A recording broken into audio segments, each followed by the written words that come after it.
Blood పెట్టుకుంటున్నాను. ప్రభు దగ్గర ప్రార్థన చేసుకోవాలి. నా కుటుంబానికి సమాధానం, నా ఆత్మకు సమాధానం కావాలి, నా జీవితానికి సమాధానం కావాలి.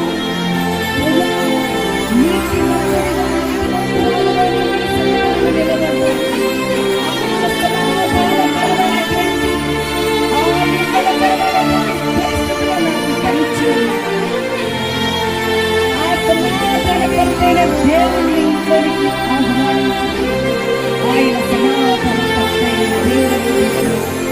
సమాధానకర్తైన దేవుడును నీ ఇంటిలోనికి ఆహ్వానించాలని ఇది నా పరిశుద్ధాత్మ దేవుడు నీతో మాట్లాడిన సమయం.